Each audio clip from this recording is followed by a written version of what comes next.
Hello everybody, my name is Deku and welcome back to The Summer Hikaru Died. Last time we left off, it was very, very dramatic. Yes, I know, it has been a while since I uploaded a video. I've been streaming every day here on the YouTube channel, and then before that I had a small vacation. I went out of town, and it was fun, but we are back. We are going to actually be continuing Hikaru. The Milgram video is doing wonders. A bunch of people are arguing, and I am both pleased by that because it allows me to argue with people, and I find arguing with people funny. Yeah, contradiction, I know. But also, I just like seeing the interesting discussions going on. But then there are also some people that are just kind of being dumb about it in the comments. There, I'm like, dude, guys, are we watching the same show? Are we, like, watching the same thing?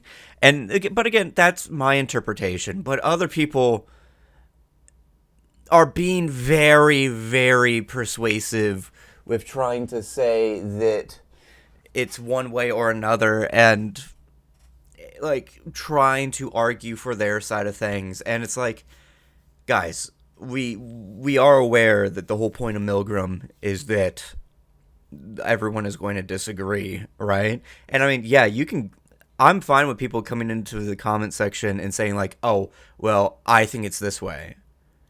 But it's the only issue I've had is that people are coming in and saying, well, you're wrong. And it's like, but am I though? Am I?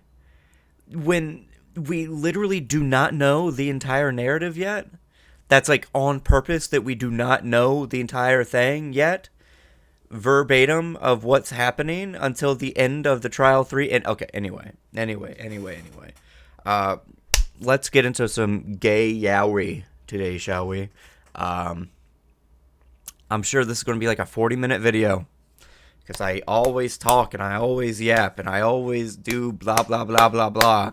But let's get into it, shall we?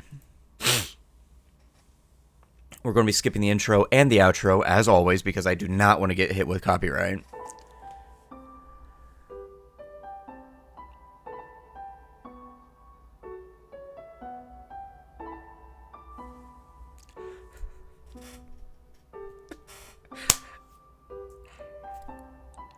I'm not the only one who heard that and thought somebody was sucking cock.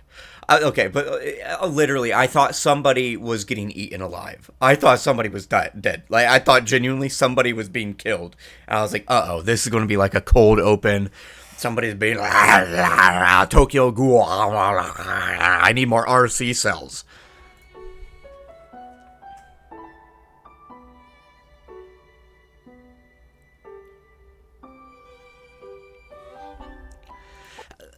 Okay. I am so intrigued by this, right? Because we've been told that this obviously isn't Hikaru, right? Hikaru is dead. The summer Hikaru died, and now something replaced him, right? And obviously there's symbolic reasons. But god damn, his fucking eyeshadow. Do you see that? Wow. Obviously he is dead, right? This is not Hikaru. This is somebody that is literally in his corpse, I think, or something like that. Or something shape-shifting to look like him. Actually, no, I do think it is, like, literally in his corpse and Hikaru. But the thing I find so interesting is time and time again, just inherently or instinctively, that Hikaru is acting like Hikaru. And it's tricking Yoshiki and, like, inadvertently manipulating him, right? Like, that is manipulation. Acting one way, whether you know it or not, causing somebody to believe one thing or another. But the thing is that, like, we manipulate people all the time, every single day, right? It's just the meaning and purpose behind that manipulation, right? Because most people think that manipulation means, like, direct coercion or secrecy or trying to lie and other things like that. When, no, what it means is just simply being able to sway or to get something that you want or to get something that would do something for everyone else and other things like that. We do that all the time. Like, haggle or argue or talk and other things like that of convincing. That's just how people talk and work. There's nothing wrong with that. It's the intention behind it.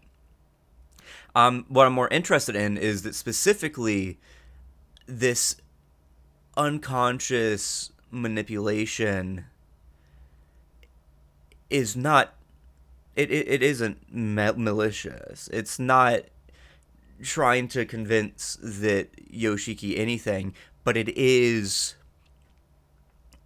tricking Yoshiki on his own of being like, is this Hikaru or is this not Hikaru, or so on and so forth.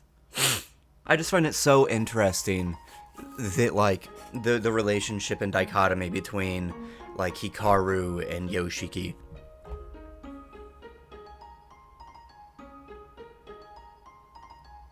Why did that happen?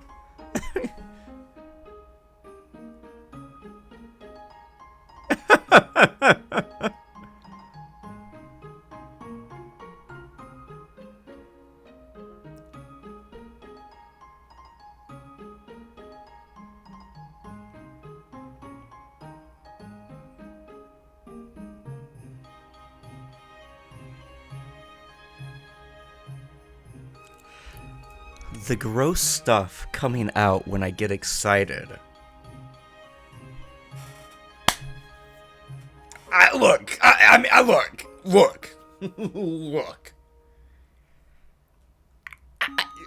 Can it get even more explicit than that? Than just like having gay paygorn? I've been talking for like 10 minutes already, and the episode's not even a minute done.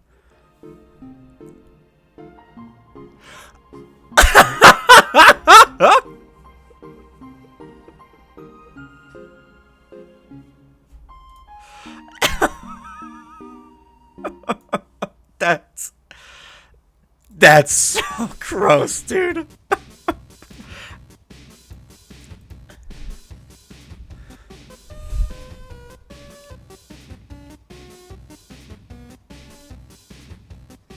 I'm not even usually like, I'm not grossed out by that sort of stuff. It's just like, that was so sudden.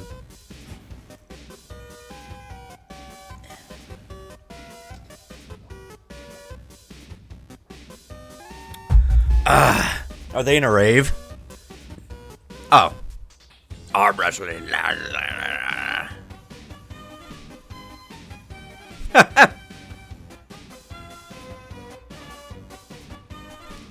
Is it a correct reading to say that she's like supposed to be the like masculine girl tomboy trope that's usually in anime? Usually short hair, more wild looking hair, and different colored hair specifically. Also orange, which is one of those things that is usually used in anime a lot to denote like a bad boy or thug, something like that, right? Like that was one of the reasons why. Look at like Slam Dunk, right? His hair was orange, but then there's Ichigo. His hair was orange. So I'm very curious if that's what that's supposed to be.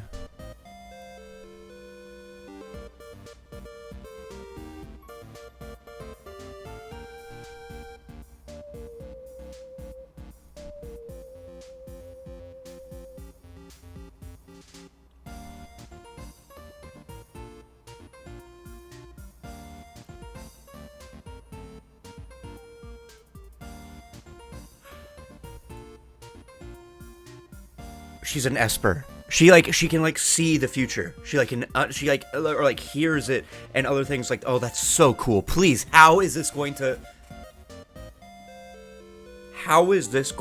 to directly tie back to Hikaru and Yoshiki?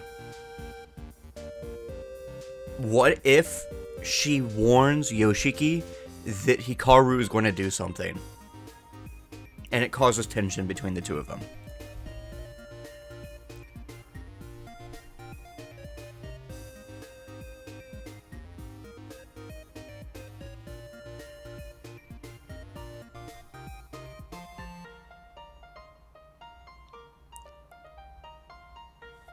Okay, that's such an interesting visualization too. It's almost like she's like hearing voices from the like surroundings, but also it's kind of like blurry, and then like the Japanese is like shaky because it's not fully being able to be understood. So visually, it's like that. That's very, very cool.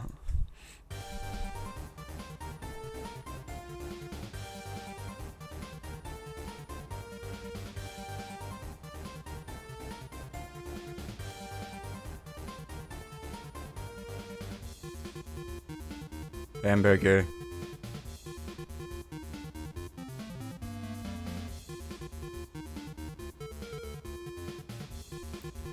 Clearly the moles and beauty marks comes from the dad, because the mom doesn't have any on her face.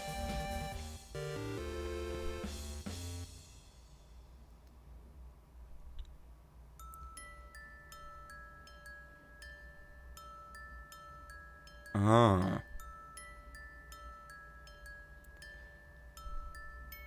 I just also noticed that his eyes are starting to be more and more red, like, constantly.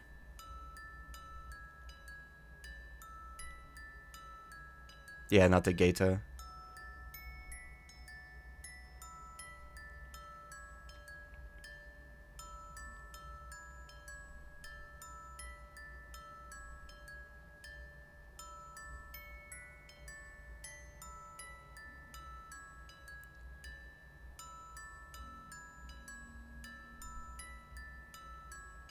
Is that a 4-liter bottle of sake?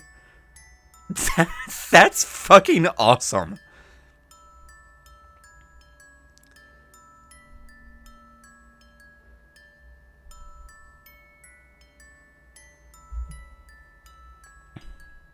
Oh, that's so sweet.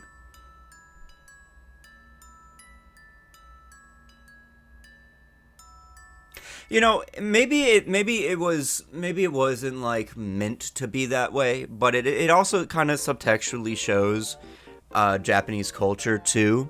Is that, notice how at least the subtitle specifically said kids eat for free, but Yoshiki and Hikaru are both kids, right?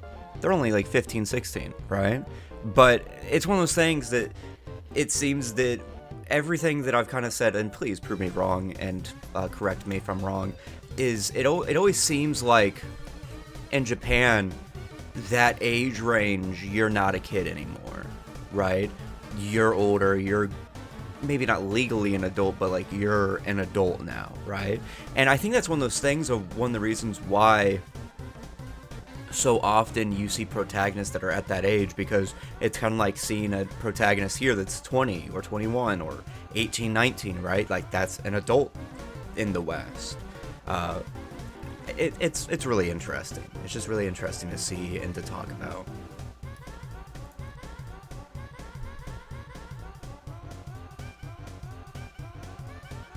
She's so sweet.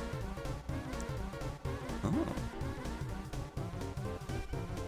I mean, it's not unheard of there being like Catholics and Christians in Japan. I mean, that's like a huge, that was like a huge deal back in the day, right? Like that was, you know, like missionaries and everything like that. Like, which is really interesting because of the intention behind it.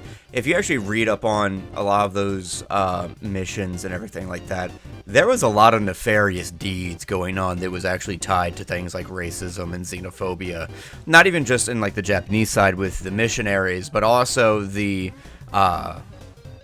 on the missionary side too, because, you know, spreading godliness to the supposed ungodly and everything like that. And there's, I could go on and on about how that ties to fucking capital and like the beginning of like mercantilism and feudalism and shit like that.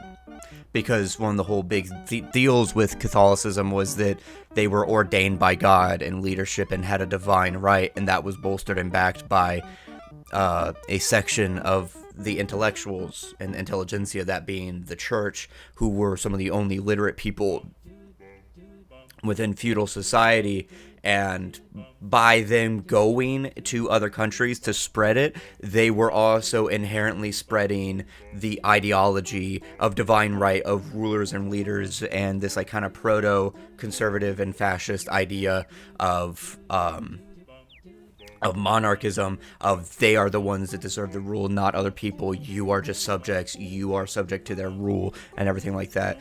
Unlike, I mean, some people might interpret things like vanguardism or like political leaders that way, but like that's not what that is, because the whole idea behind vanguardism is not divine right. It's the idea that they are the most politically intelligent among people. They are the people that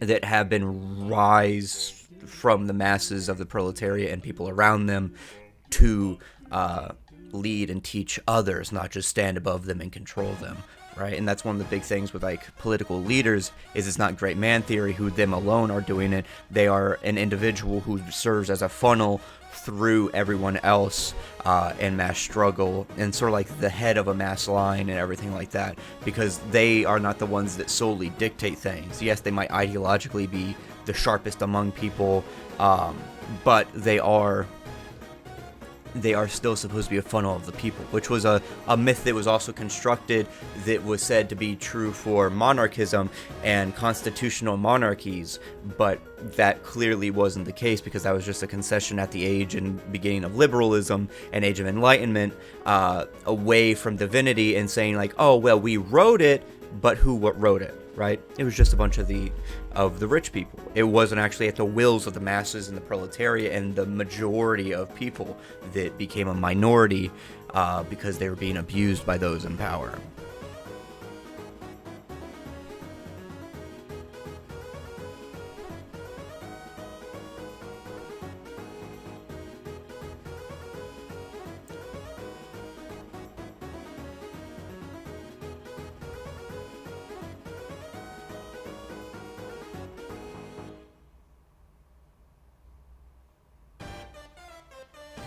He clearly trusts Hikaru, because despite how that was just framed about how it was a sudden grab to the wrist, Yoshiki didn't really have like an adverse gross reaction or anything like that.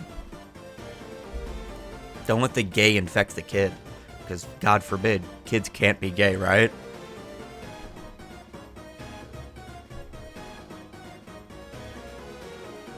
Kids can only be straight. Kids can only be straight. That is, like, just a 4-liter thing of sake.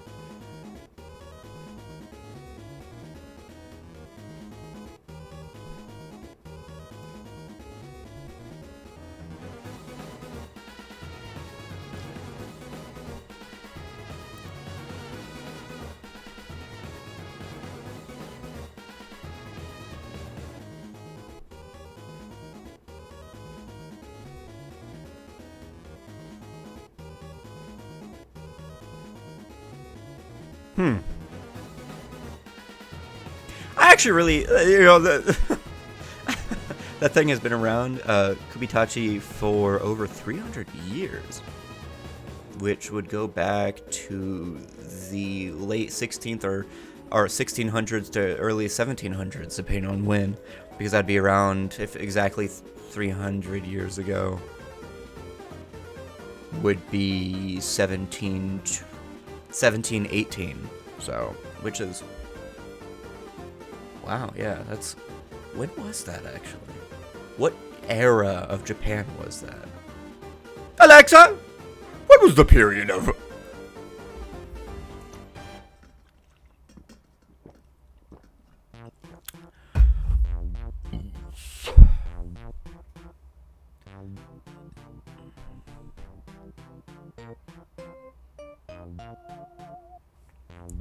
There is definitely like there's a lot of interesting symbolism and subtext here, right? Because on one hand, it's like, oh, well, the narrative definitely seems to be of like people being irrational to the supernatural that they don't understand and immediately wanting to have an adverse reaction. And then the subtext is tying that to homoeroticism and queerness, right, with Yoshiki and Hikaru.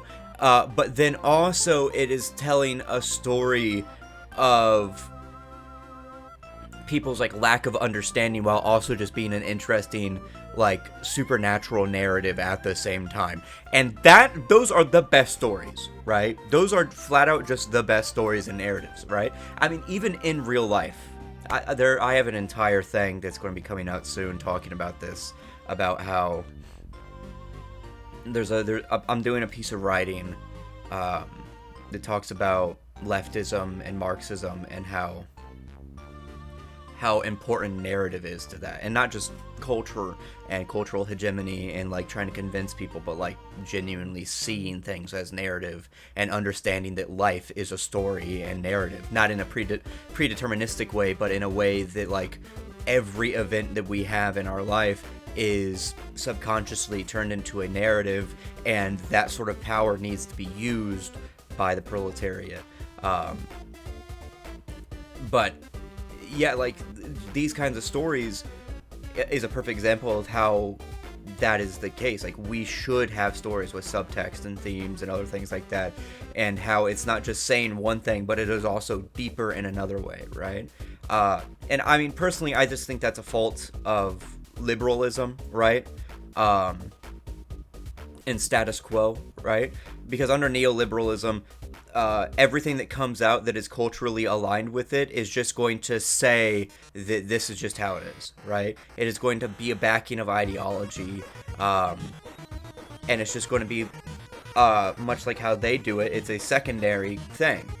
It is a secondary backing of ideology and culture, because everything that every good movie is just reinforcing the status quo, right? It's surface level.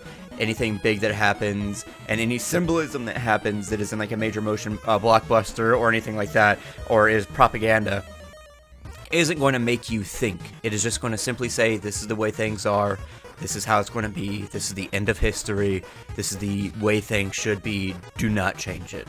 And that obviously ties back to conservatism, but is also directly opposed to fascism, because fascism is inherently a progressive ideology, but not progressive in the leftist term, but progressive in progressing its own ideology and adapting and changing instead of just being one way or another, while also framing the past as something to be based off of, but then continue into the future, because clearly we failed in the past, so we must do something new, where conservatism says we must return to the past was exactly how it was supposed to be, and all things like that. But I think that genuinely people need to use narratives like this, because from a progressive standpoint, and like with socialism, that narratives like this that have deep subtext, deep symbolism, and other things are so much more potent and powerful in telling the stories of the people that it's trying to represent and parallel, instead of just being, oh, this is a small town mystery, the most you're going to think about is the mystery. But no, we're going to think about how it ties into queerness. We're going to talk about how it ties into people being worried for the future, and how older generations are so suspicious and the like to change and other things like that, without truly understanding what is there, and without truly analyzing what's to come and other things, or how things could possibly change. I mean, like, big cities are very important to culture and winning the hearts and minds of people and so on. But the peasantry, the people in the country, the poor and the impoverished, and those outliers and people that are spread out in the far sections, are perhaps some of the most important people to try and win over, right? I mean, we saw this with, Bolshevism, and obviously Cultural Revolution, and the uplifting of 400 million people in feudal landlord China, right? That the people that are in these small pocket communities are some of the people that need to be convinced the most because they are at the very root of things. Because when it goes, at least under things like capitalism, it goes small minority, a little bit bigger of like aristocracy, lobbyists, corporations, and then there's the middle class, right? But then the middle class is actively dissolving into the lower class. But then beyond the lower class will then be like the homeless and the impoverished and the people that don't have a lot. But then even them below that is the people that are outside of the major cities, that are in an even smaller minority, who could also technically fit into any of these up here too, but because of how disconnected they are and how rural they are, trying to kind of seed ideology into them and trying to get them to understand allows them to properly be bolstered and understand, like, hey, this is the right way to do things. We are helping you, and other things like that, right? Because these small towns, the reason why I'm saying all of this is things like festivals and celebrations mean a lot to them because they don't really have anything else under current systems and the like. I mean, some people like that modesty. Some people like living that humble, simple life. But oftentimes, they're forced to because they don't have an economic way out or opportunities to do something that they want. So they are forced by the system and by those in control to stay in these small towns, and the only way to celebrate and to feel good about themselves is through festivals and through culture and other things like that, and through community. So if that community is bolstered, and to show that this isn't all you have, but you can still celebrate so intensely,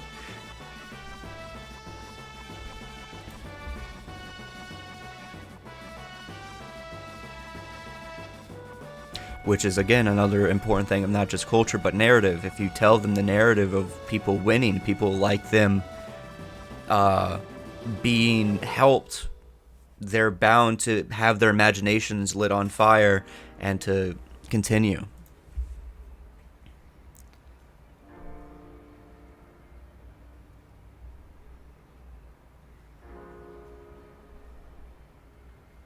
That's some smooth animation right there.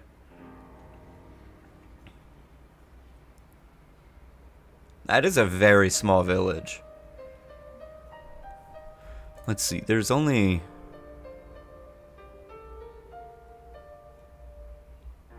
Yeah, there's not... These are all houses, too. Like, this is a village. This is not a town, this is a village. Which is very, very interesting, because, like, this is one of those things where, like, you just know they're struggling to survive, right? This is a little bit of farmland. They're not going to be able to compete with big industrialization. They're just going to be going by the skin of their teeth and, survive how they can.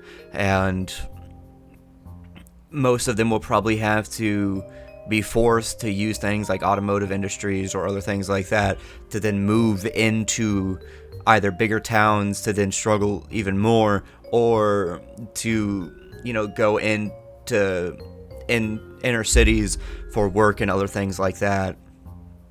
Or some of them might be able to get by through helping one another because, oh, well, here's one person that goes out, I'm selling vegetables at my stand. It's not a lot, but, like, it's the only thing that can really bolster me and keep me alive, right? Which is just so fucking unfair. And again, it's one of those reasons why such small places are just as invaluable as, what would be considered the Lupin proletariat, or the traditional proletariat, and then obviously, white collar, blue collar, poor, impoverished, and so on and so forth. Even petty bourgeois people can be very useful to the struggle.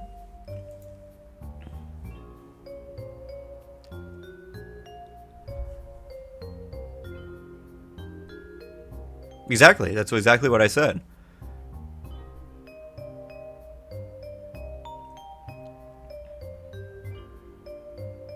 I like yakisoba. I prefer udon though.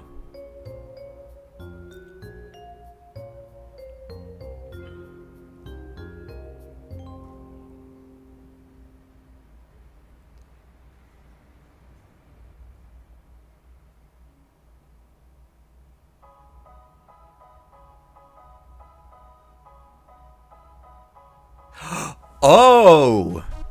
And the gerbil, because the... Oh my god, okay, symbolism time.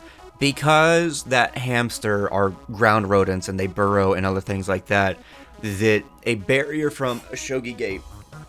I think I said that right. I think that was the right word.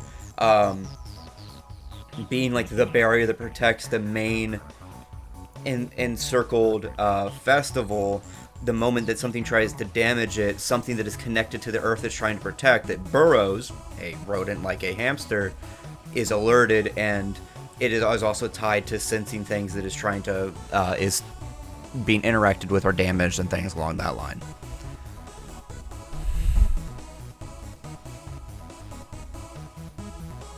Go potty. Does he know, or is he just like unaware and just weirded out? Yeah, he doesn't. Oh. Oh, he knows. Okay.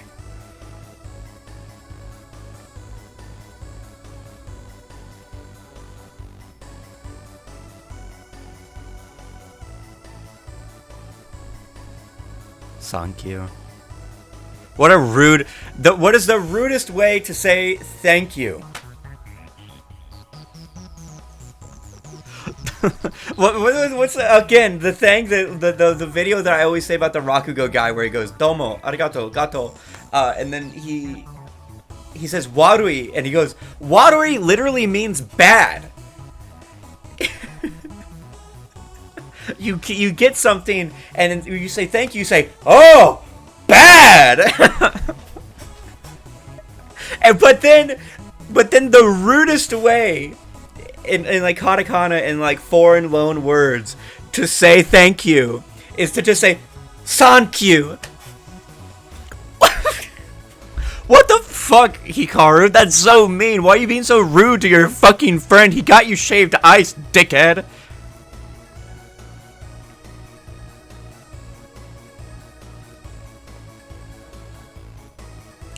Well, actually, Blue Hawaii,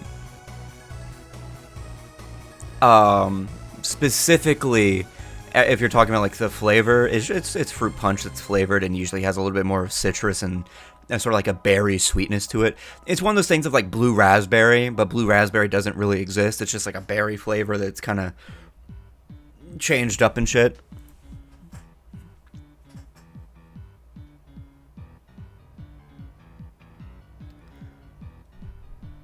To be sour. They can, yeah.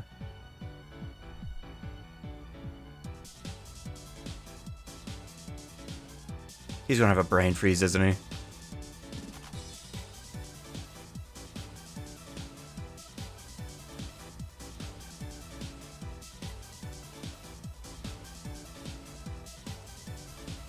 This is exactly what I was talking about before. In the very beginning of the episode.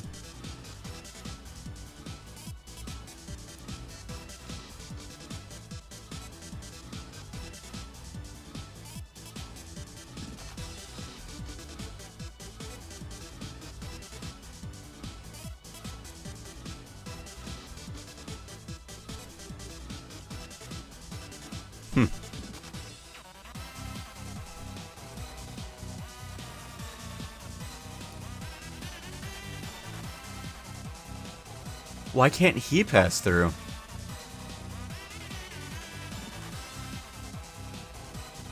He's a cursed spirit.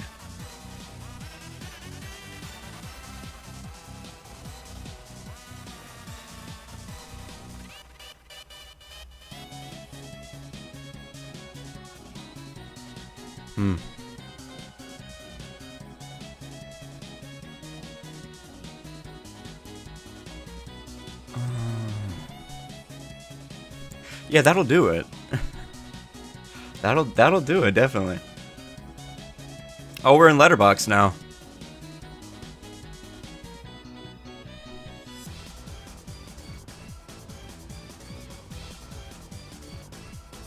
Nah, he's going out though.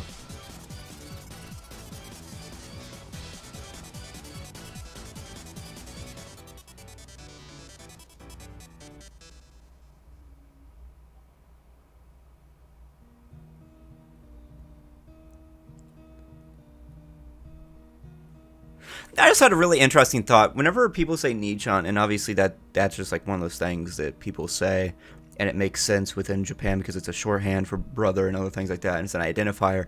But in English, I don't really ever hear people call each other sis or bro unless it's like not directly familial, right? You don't say little bro or big bro or anything like that. Maybe big brother when you're really, really young, or just saying brother. But I think the way that you, to maybe like localize that and to like have it come off the same way, it would be dude, or not even, maybe bro, but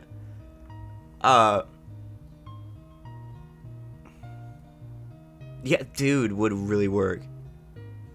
But I also think maybe just a nickname, like somebody's nickname shorthand would work too, because it'd be shorthand for trying to talk to them.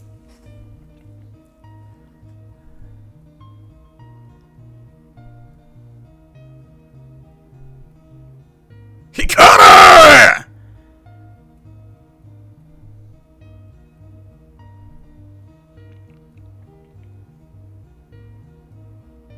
Oh, there's the titty statue. Again, I also do think that that's symbolic. It's one of those things, again, queerness, of being like, oh my god, look, it's heteronormativity, and he ignores it. Whoa, to go find a man?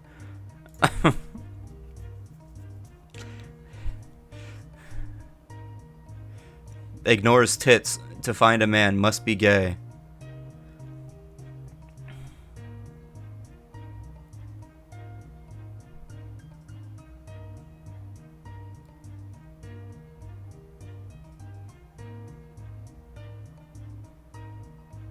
Yeah, but how did he die? That's another mystery.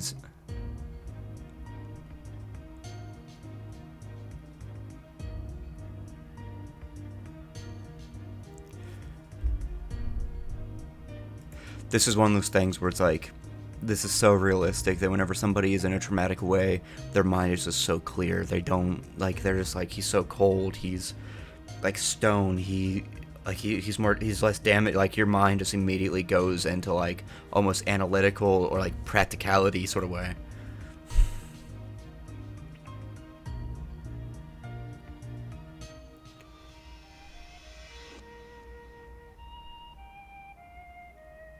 And then the grief takes over.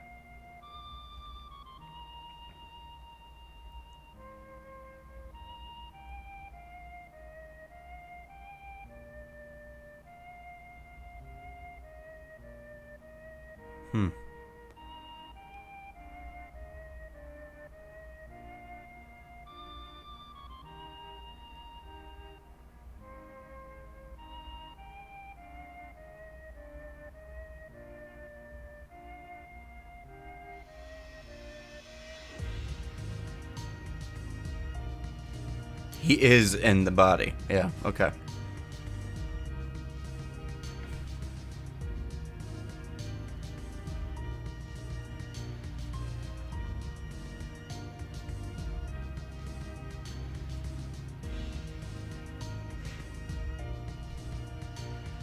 It must be so weird, right?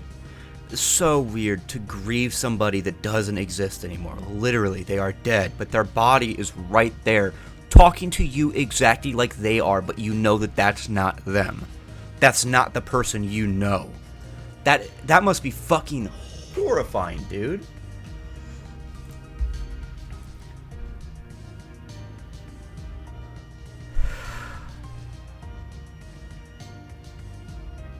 I hate the sticks.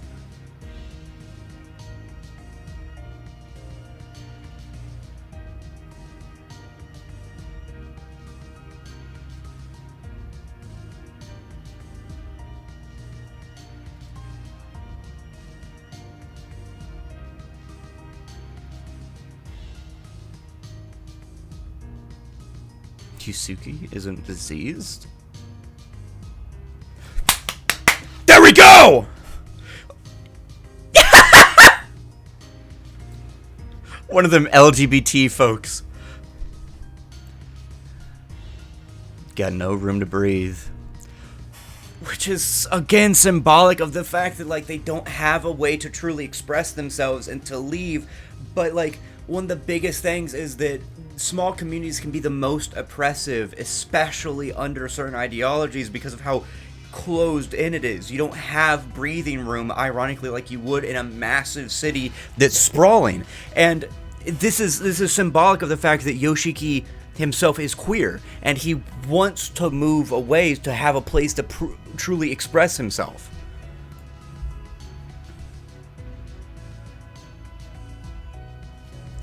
Don't go to the city to be gay. Come to my house.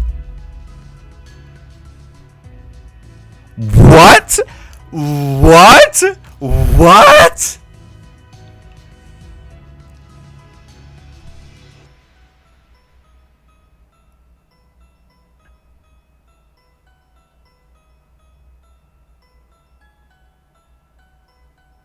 But that's the same shit that fucking this Hikaru would do too, and that's one of the things that's...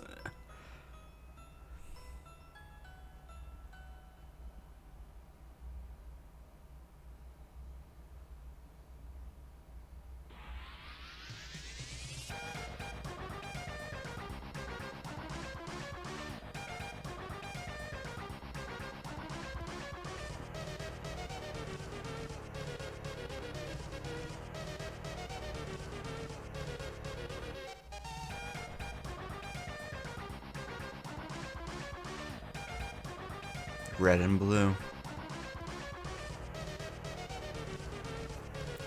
Red and blue, complementary colors. Two colors that usually are meant to mix, make purple, things like that, but also things that are opposite, right? They're complementary but opposite. Not directly in terms of the color wheel, but like in terms of people, whenever they look at red and blue, they're like, those are two opposite colors. One looks cold, the other looks hot. One looks warm, the other looks cold. One's soft, one's hard, other things like that.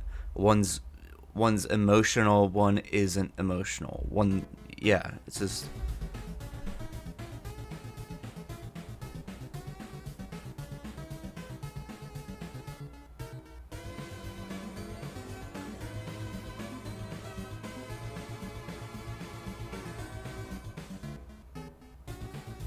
My headcanon, this all takes place inside JJK. And this is just what JJK folk are like outside of Shibuya and, oh,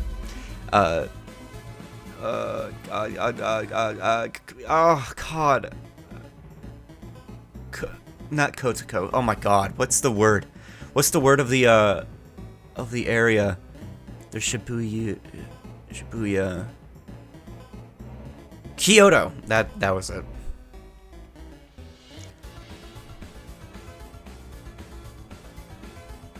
Each one robs an internal organ from me.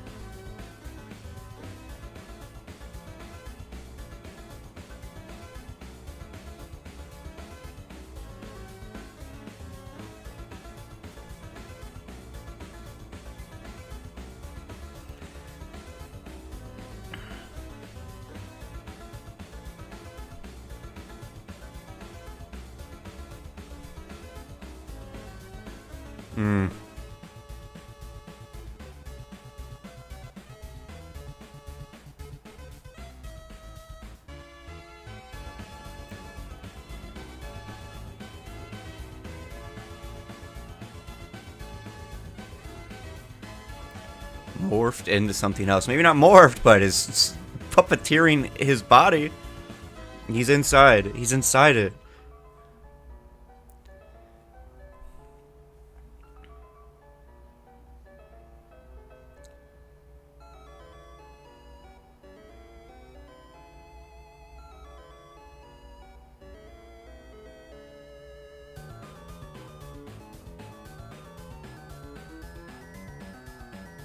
Dude, she just fucking annihilated that thing.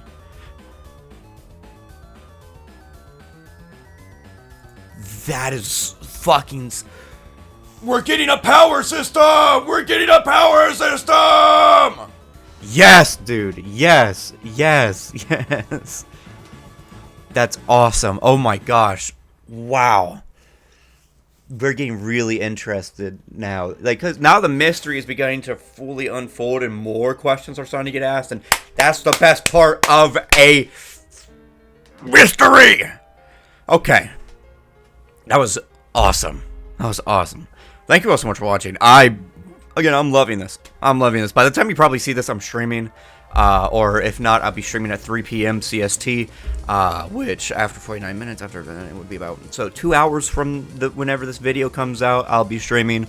But yeah, thank you all so much for watching. If you enjoyed, leave a like down below, and you can support me on Patreon. I have a Cash App. I have YouTube memberships. You get your name listed right here, and then right here, and all this other stuff. And then you get like special names, you get a special font, you get a special color. There's also Discord, which is free. It's a link in the description down below. So yeah, thank you, and I'll see you guys in the next video. Bye-bye. Bye-bye. Thank you to the members and patrons, aka the Ultimate Fleet.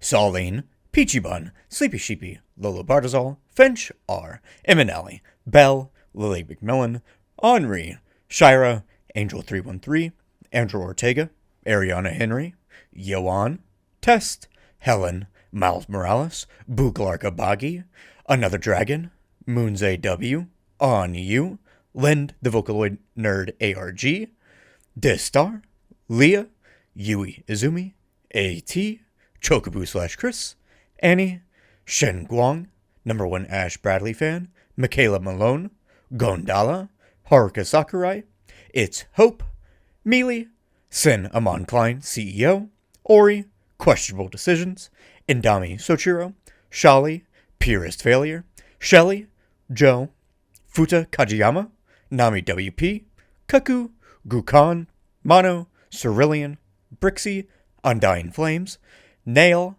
Rookie Go Boom, Pregnant Valentino, Hey, Makoto Kayano, Luca, Lunar Eclipse, Valis, Tivita, Anna Beatrice, Lodikosi Kos, Ariana Scroggins, Zahara Yavuz, Lidit Katrayan, Hania Jankuwaska, Maria Rosales, Saiva, Game Roblox, Catherine Stacy. And now, a very special thank you to the paid tiers, starting with Fresh Pirates, Yui Izumi, Shelly, Angel313, Haruka Sakurai, Flowers, and Amelie. And now for the crewmates, Saline, Makoto Kayano, and Shelly. And finally, an enormous declaration of veneration to the highest paid members, Shelly. If you wish to support me, you can do so through the links in the description down below. You are all a part of the crew, but only some get recognized. You can join for free, or become paid through the links in the description down below. It's as low as 99 cents or $2.50 a month. Thank you so much.